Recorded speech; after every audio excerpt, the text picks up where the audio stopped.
Those are kind of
appreciate it. Nobody can sing that song like Lee Greenwood. Thank you very much, Lee, very much for being here.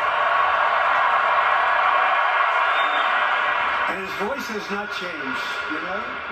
Pretty amazing. And a special thank you to Erica, because today, America is a nation in grief, a nation in shock, and a nation in mourning. Less than 2 weeks ago, our country was robbed of one of the brightest lights of our times, a giant of his generation, and above all, a devoted husband, father, son, Christian and patriot. Charles James Kirk was heinously murdered by a radicalized, cold-blooded monster for speaking the truth that was in his heart. He was violently killed because he spoke for freedom and justice, for God, country, for reason, and for common sense. He was assassinated because he lived bravely, he led boldly, and he argued brilliantly without apology. He did what was right for our nation. And so on that terrible day, September 10th, 2025, our greatest evangelist for American liberty became immortal. He's a martyr now for American freedom. I know I speak for everyone here today when I say that none of us will ever forget Charlie Kirk, and neither now will history.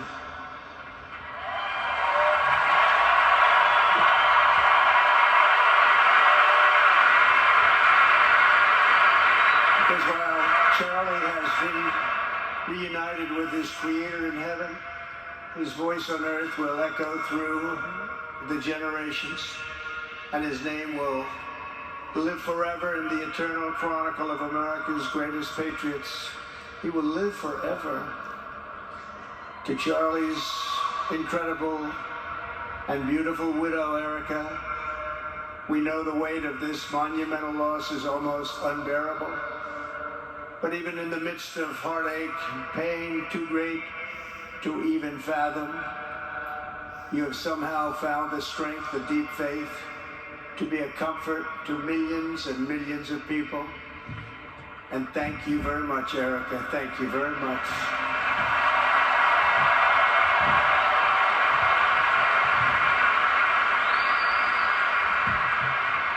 Today, an entire nation wraps its loving arms around you and beautiful children. We share in your immense and overwhelming sorrow, and we vow that we will do everything we can to ensure that your children grow up in a land where their father is honored and revered as a great American hero. That's what he is.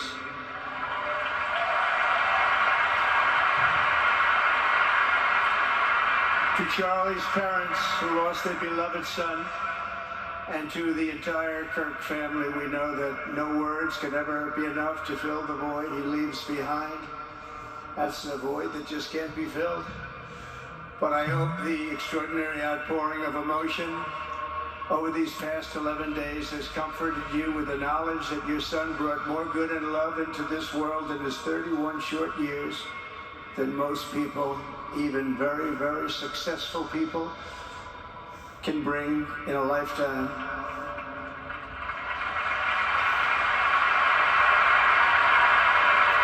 Charlie Kirk loved America with everything he had, and as we can see so clearly today, America loved Charlie Kirk.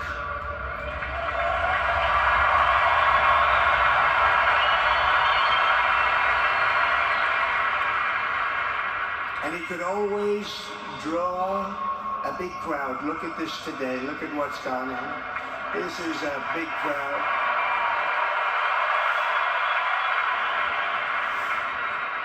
Here today we have the Vice President of the United States, J.D. Vance. We have the Speaker of the U.S. House of Representatives, Mike Johnson. We have countless members of the United States Senate, and I'm sorry I'm not going to introduce you, but I'll be up here. They're all over the place. And likewise, the House of Representatives, they're all over this big stadium. This is not an arena, this is a stadium. A great cabinet, and this stadium packed with rafters of people. Not to mention the one across the street that also has tens of thousands of people. And they're watching us on screen right now.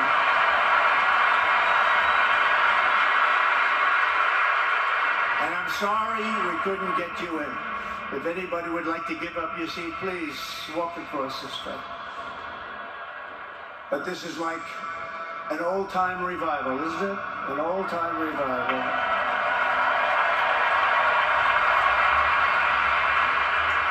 For millions of Americans, especially young people, it is agonizing and unthinkable to say goodbye to a patriot whose heart still had so much to give.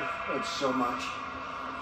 Raised in the suburbs of Chicago, Charlie was filled with a patriotic spirit from his youth, and he was an all-American in everything he did. And one of the last things he said to me is, "Please, sir, save Chicago." We're going to do that. We're going to save Chicago from horrible crime.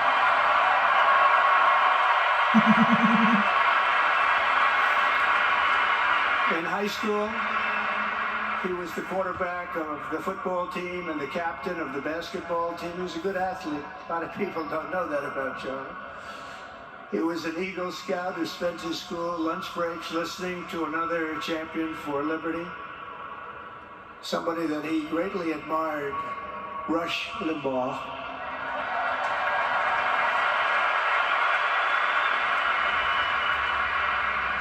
But what was even more important to Charlie than politics and service was the choice he made in the 5th grade, which he called the most important decision of his life to become a Christian and a follower of his Savior, Jesus Christ.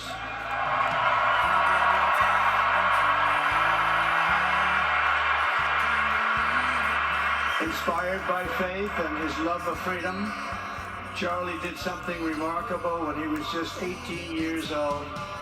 On the advice of a mentor who told him to put off going to college because he was doing so well, he devoted his life to converting young people to the conservative cause. How did he do? Take a look. How did he do?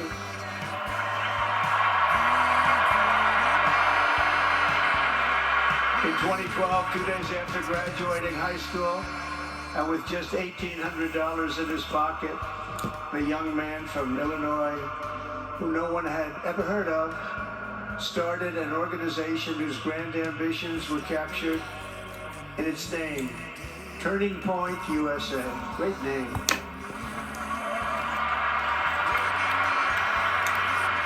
And I have a feeling it's going to be bigger and better than ever before. Does that make sense? It's going to be bigger and better than ever before. Look at what's happening.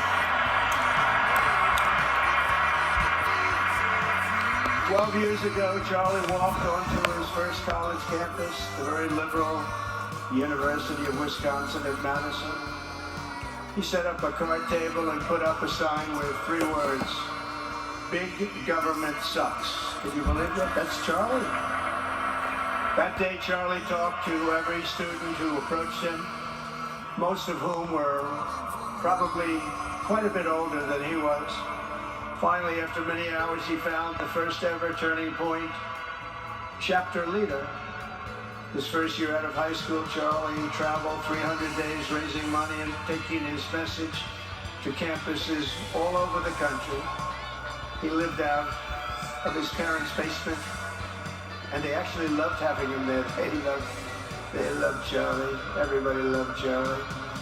And on the couches of friends and supporters, he lived off couches for 2 years, 3 years, and life started getting a little bit different. But he was always the same. For 5 years, he refused to take a paycheck, but day after day, he worked from 5 a.m. in the morning till 11 p.m.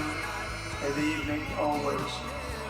His staff remembers that he wore Walmart jeans and t-shirts from the Goodwill store. Remember the Goodwill store?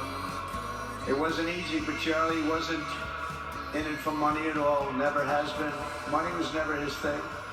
He was always in it for the mission. As he liked to say even back then, we have a country to save. Just what he did. He'd call me all the time, "Sir, we have our country to save." I said, "Charlie, thanks very much for telling me that. I appreciate it."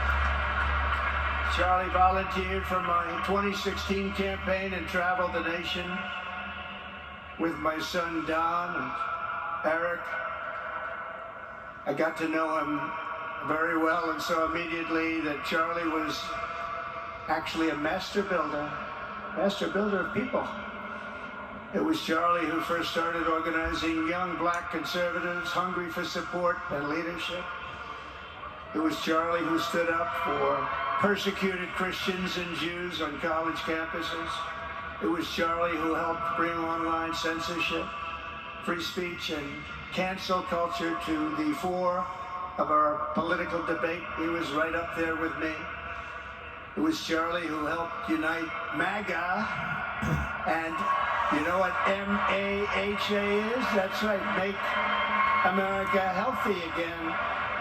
And tomorrow we're going to have one of the biggest announcements, really medically, I think, in the history of our country. We're going to be doing it with Bobby and Oz and all of the professionals. I think you're going to find it to be amazing.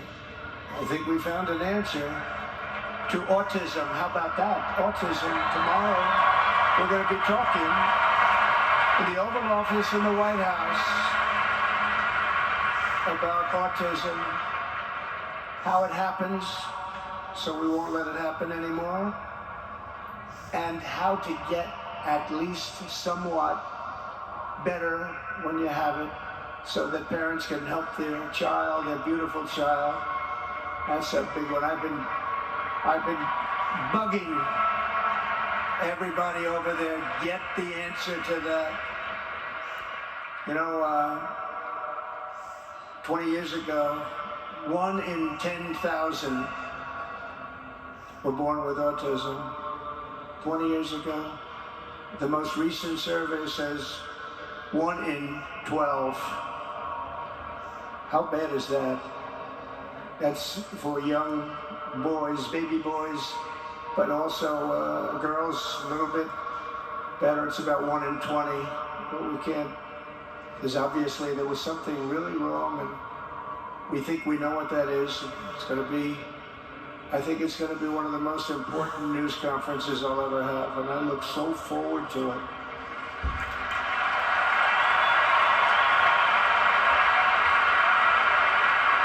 And you know who else looked forward to it? Because he knew. I'd tell him a little bit about what was going on. It was Charlie. He would have been front row center, believe me. We'll be missing him tomorrow. It was such a big deal for him, too. He brought together Donald Trump, Bobby Kennedy, right here in the great state of Arizona 1 year ago. Remember that? What a night, what a day that was. And it was Charlie who was among the first to speak to me about a man from Ohio by the name of J.D. Vance. Have you ever heard of him? He's done a good job.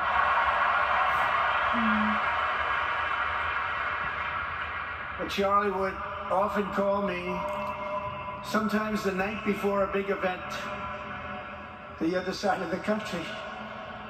And it'd ask me and say, do you think you could come and speak at the event? The following day, right? I'd say, Charlie, I'm the president of the United States. You want me to travel 4 hours by plane? And you know, sometimes I did it.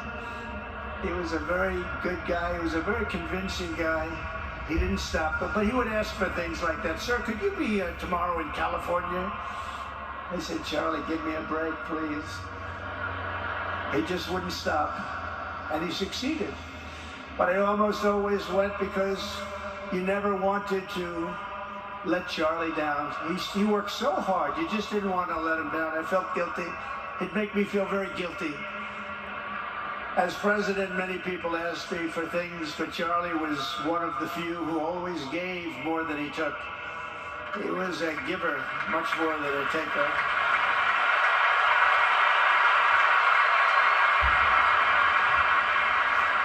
And no matter how big Charlie became, no one was too small for him to notice. He was good to everybody.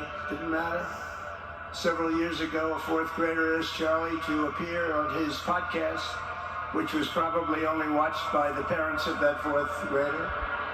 And Charlie, who was actually pretty hot at the time, to be honest, he agreed, and the boy asked for advice. Charlie replied, the left. I call it the radical left. I call it sometimes the radical left lunatics. But Charlie didn't say that. He called it the left. He was probably right, but I can't help it. I can't help it. So he said the left, radical left lunatics, may have all the money in the world, but they can never outwork me. I will wake up as early as I need to about himself. I will stay up as late as I need to, and I will never stop fighting for our country. And he did this until his dying breath. That's what he was doing. That's what he was doing. Think of it. Wow. What a horrible moment. I was in the Oval Office when I heard they came in, and it was like a surreal experience, a terrible, terrible. I had some very big people in the Oval Office, and I was in the midst of a very important conversation for our country, big people, the biggest. And I said, you have to leave now. When they told me that, they told me in front of a group of very powerful people, I said, you have to leave now, right now, please. Right now, you have to leave, go. By his own determination and skill, Charlie Kirk built Turning Point from his humble beginnings, the beginnings that nobody believed could ever end up something like this, into a great movement and a juggernaut of American politics. And you know, we have a massive stadium loaded up with people, but he got tremendous crowds before he had this kind of horrible news and before we had to hear what happened so terribly. He delivered more than 250 speeches a year at over 200 colleges and universities, and that was at a time when it was not really vogue to go to colleges and universities if you were a conservative. It really took great courage. And we used to talk, and I said, you know, I think they're much more conservative than we know. And he agreed, but it just wasn't something that was happening because the radical left would do very bad things, very dangerous things. But Charlie set up chapters on 2,200 campuses and spoke at more than 1,000 churches. He launched a podcast and radio show that grew to an audience of 1 million Americans a day, one of the bigger shows on radio. And Charlie didn't just bring young people into the movement. All of a sudden it started to grow by leaps and bounds. By 2024, we won more young people than any Republican candidate in the history of our country, including for the first time a majority of males under 30. Can you believe it? Remember when Republican presidential candidates would get 4%? No, we did unbelievably with young people. And he was a big, big factor. Unbelievable. But he made me work for it. Sir, you have to make a speech here, you have to make a speech there. But we did it, and we won, and our country is doing unbelievably well now. We had a country that was dead 1 year ago, and now we have the hottest country anywhere in the world. And Charlie helped us make it that. One of the great people. But through it all, the core of Charlie's message and his basic method never changed. It never really changed. He stayed the same person also. At every campus event, Charlie asked the people who disagreed with him to come forward, and instead of silencing them, he handed them a microphone and let them speak. And he convinced so many of them. It was a pretty amazing thing to watch, actually.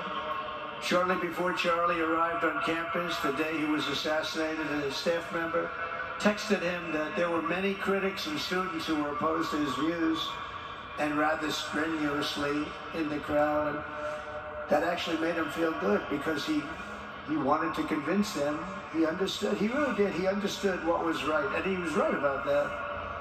A lot of it was based on common sense, by the way. Charlie wrote back to the staff member saying, I'm not here to fight them. I want to know them and love them, and I want to reach them and try and lead them into a great way of life in our country. In that private moment on his dying day, we find everything we need to know about who Charlie Kirk truly was. He was a missionary with a noble spirit and a great, great purpose. He did not hate his opponents. He wanted the best for them. That's where I disagreed with Charlie. I hate my opponent, and I don't want the best for them. I'm sorry. I am sorry, Erica. But now Erica can talk to me and the whole group, and maybe they can convince me that that's not right, but I can't stand my opponent. Charlie's angry. Look at that. He's angry at me now. He wasn't interested in demonizing anyone. He was interested in persuading everyone to the ideas and principles he believed were good, right, and true. Before each appearance, he prayed these words: God, use me for your will. Always said the same thing. Use me for your will.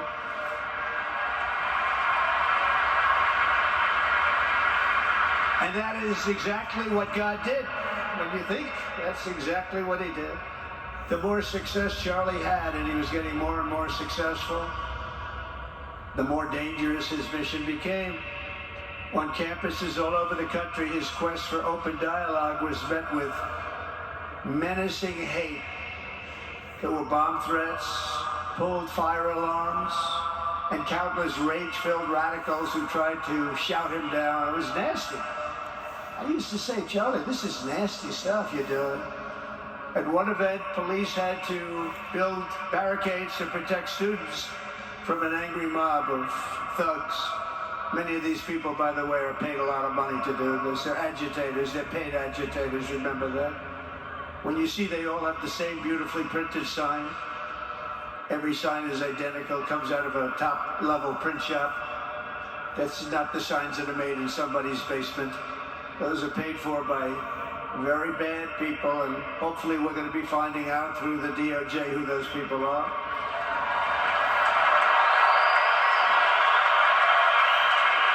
At another college, Antifa terrorists shattered windows, threw rocks, and tried to storm the building where Charlie was speaking.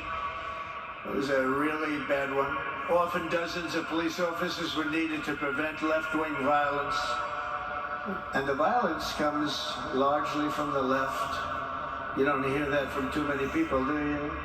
And virtually every day for years, before he was murdered, Charlie received these horrible death threats. People don't know. I used to talk to him about it. He said, I got some threats.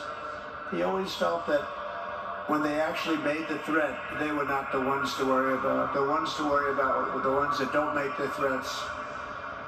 I think you know what I mean. He knew the risk, but he and I shared a certain motto, never back down and never ever surrender. Just don't surrender, never back down. He believed in it so strongly. So strongly. And he's right. He's totally right. The radicals and their allies in the media, sometimes referred to, as my son said, the fake news media, tried to silence Charlie for a simple reason, because he was winning, and he was winning big. He was taking over college campuses, colleges that had, in theory, only very liberal, or as they like to say, progressive. I call them liberal, but they like to call themselves, because such a beautiful word, progressive. They're the opposite of progressive, if you think about it. But they were really nasty, and he would go into these colleges. All of a sudden, within 2 years, 3 years, they turned into bastions of conservatism. It was really quite amazing to see. They lied about him because they did not want you to listen to him or to learn from him, because what he was talking about and even preaching made so much sense. Everywhere he went, he won the debates, he won the hearts, he won the minds, and yes, he won the elections for people. He helped us, he helped other people. We won the biggest election in the history of our country, I believe.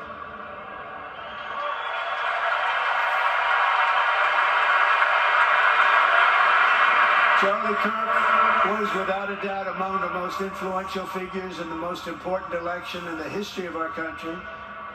The election of, that beautiful day, November 5th, 2024. Do you remember that day? It was 9 months ago.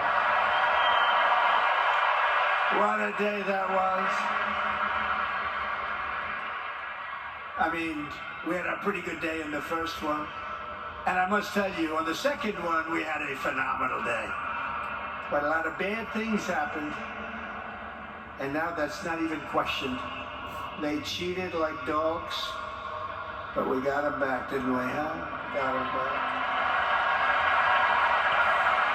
But we owe Charlie a profound and eternal debt of gratitude now. Just like Charlie and Erica made Turning Point hot, we are looking at a country that has the chance to attain a level like never before. Tariffs are making us rich again, richer than anybody ever thought was possible. And the only one challenging them are people that hate our country or foreign countries that are paying a price, because they did the same thing to us for years. They took advantage of us, but we're making money, we're becoming richer and richer, and we're taking care of our people better and better when we do that, and we can take care of other countries better and better, but we're doing unbelievably well. The tariffs have really been a hold. The election was big. But the tariffs, because of the election, came in. And remember, other nations do that to us. And Charlie understood that. He saw the money. He saw what was coming into our country, and we can use that for Medicare, Medicaid, Social Security, all of these things that we fight so hard for. And that's exactly what's happening. The numbers are incredible. When the news finally came out on election night last November that the race was officially won, came out pretty early in the night. Charlie was live on camera. In that moment, he was overcome with emotion. I've never seen him like this. He was so happy. For a long while, he said nothing. His eyes were filled with tears, and then he buried his face in his hands, and he started crying. That wasn't the Charlie I knew, but in thinking about it, it actually was the Charlie I knew, because he had a tremendous heart. He just wanted what was good for our country, and he saw us going in such a horrible direction. Lovingly, Eric, and this was so beautiful, Erica put a MAGA hat on to cover his bowed head. I like that very much. MAGA, we love. Does everybody love MAGA? Make America great again.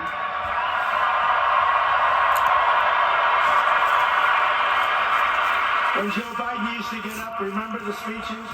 We will stop MAGA. We will stop MAGA. You know, he could barely get the words out. We will stop. I said, can somebody inform him that MAGA means make America great again? How do you say you're going to stop it? And Charlie understood that. When Charlie finally looked up and spoke, he smiled through the watery eyes and simply said, I am humbled by God's grace. That was his statement that night. I was watching him. I was very impressed, actually. It showed he had a big heart. Every single American should take a long, hard look at the twisted soul and dark spirit of anyone who would want to kill a young man as good as Charlie. To kill anybody, but to kill a man like this, he didn't deserve this. He didn't deserve this. Our country didn't deserve this. And anyone who would make excuses for it are just out of their mind. Charlie's murder was not just an attack on one man or one movement. It was an attack on our entire nation. That was a horrible attack on the United States of America. It was an assault on our most sacred liberties and God-given rights. The gun was pointed at him, but the bullet was aimed at all of us. That bullet was aimed at every one of us. Indeed, Charlie was killed for expressing the very ideas that virtually everyone in this arena and most other places throughout our country deeply believed in. But the assassin failed in his quest because Charlie's message has not been silenced. It now is bigger and better and stronger than ever before, and it's not even close. And it's rare that such a thing happens, but Charlie is bigger today than he was, think about it, just 2 weeks ago. He's bigger today than he was 2 weeks ago. Now, that may not help his friends and loved ones, of which there are so many. It may not help Erica, those beautiful children who have to suffer so horribly through this moment, but they know it's true.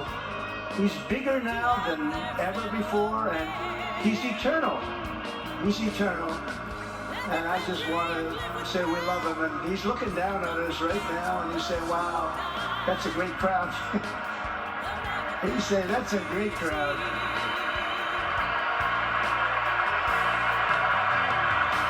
And it's a great crowd of patriots. But that's why I will soon award Charlie the nation's highest civilian honor, the Presidential Medal of Freedom. It's the highest civilian honor.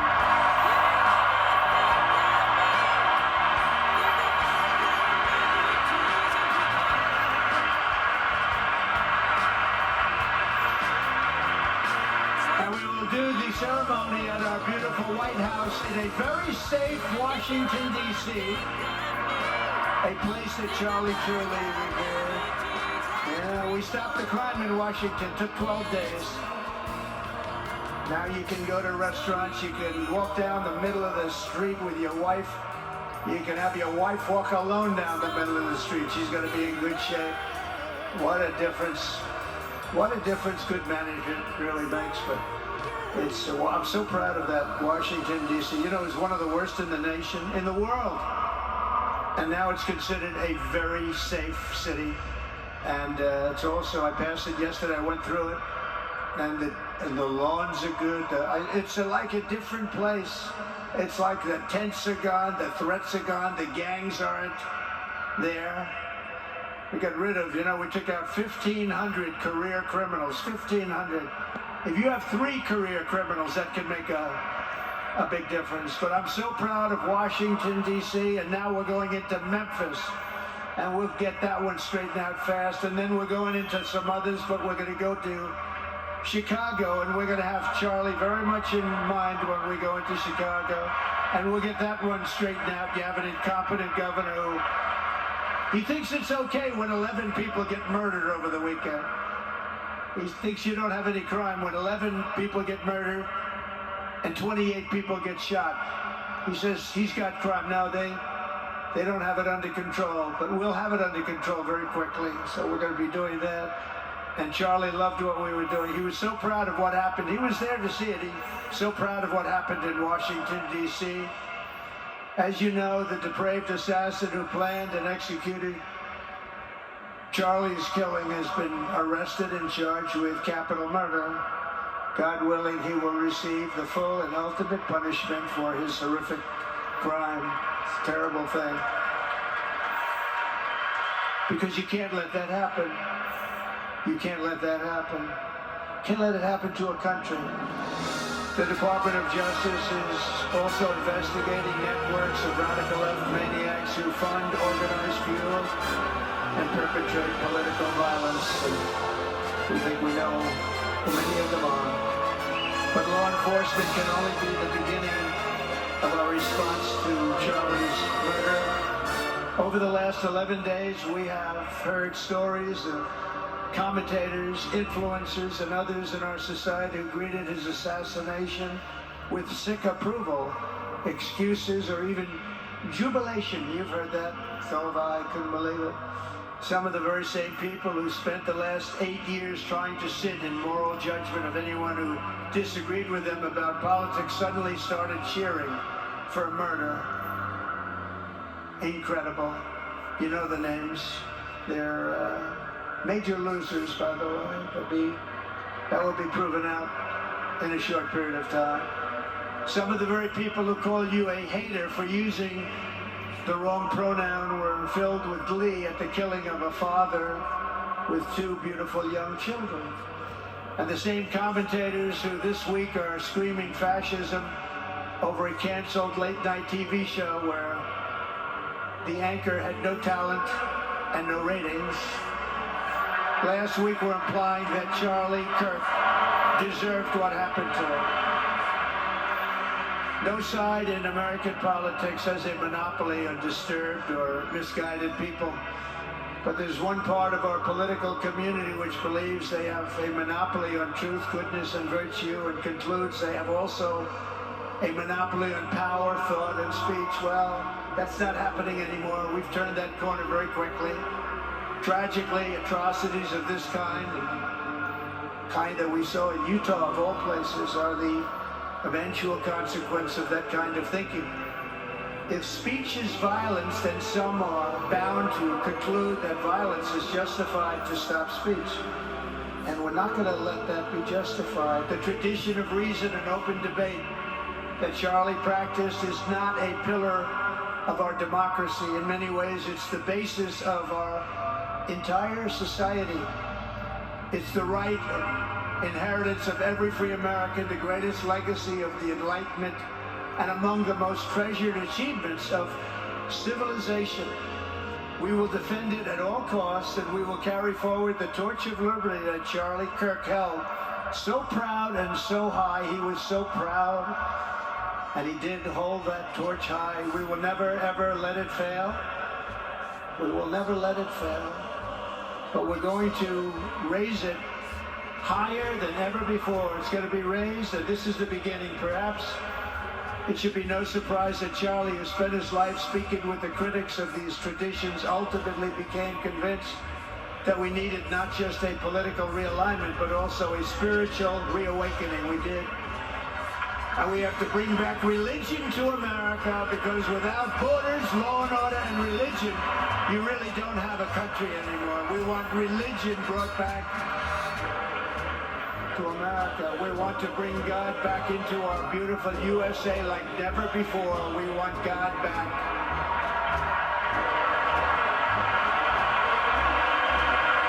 Charlie would have been so pleased to hear his friends and colleagues today giving testimony and giving glory to God. Within minutes of the gunshot in Utah, millions of Americans, young and old, heard the news and dropped to their knees and started praying. Even many who rarely prayed asked God for a miracle. Please, God, save Charlie. But although Charlie's time with us on earth has ended, those prayers for a miracle have already been answered. Look at what's happening. Look at what's happening.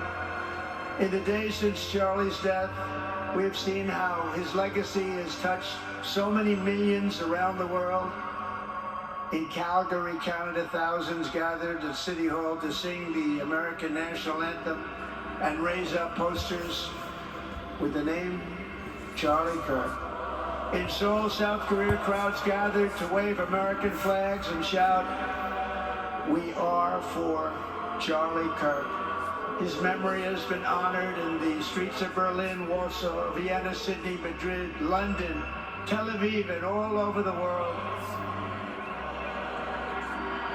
So beautiful to watch. A man as far away as rural Australia texted a pastor, "I'm going to come to church tomorrow for the first time ever." The pastor asked, "Why is that?" The man replied, "Because of Charlie Kirk." Can you imagine? The lesson of Charlie's life is that you should never underestimate what one person can do with a good heart, a righteous cause, a cheerful spirit, and the will to fight, fight, fight. After fight. Saving our country. And Charlie's a big factor, such a big factor. Charlie Kirk started with only an idea to change minds on college campuses, and instead he ended up with a far greater achievement, changing history. Changed history.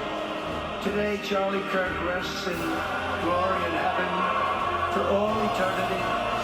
He has gone from speaking on campuses in Wisconsin to kneeling at the throne of God, where he is right now.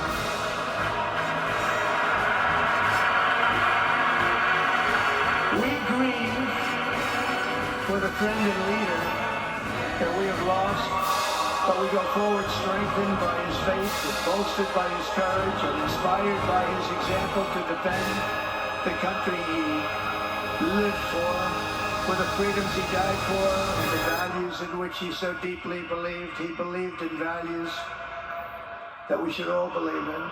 Charlie created something very special. It's called Turning Point USA. And under the leadership and love of Erica, it will become bigger and better and stronger than ever before.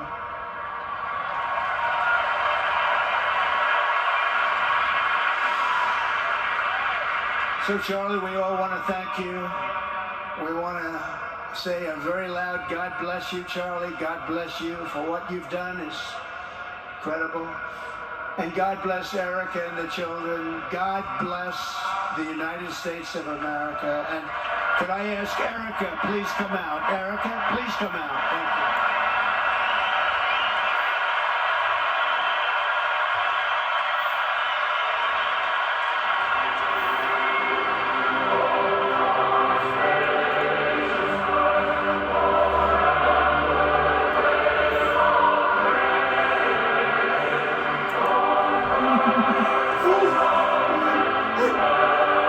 What time is it?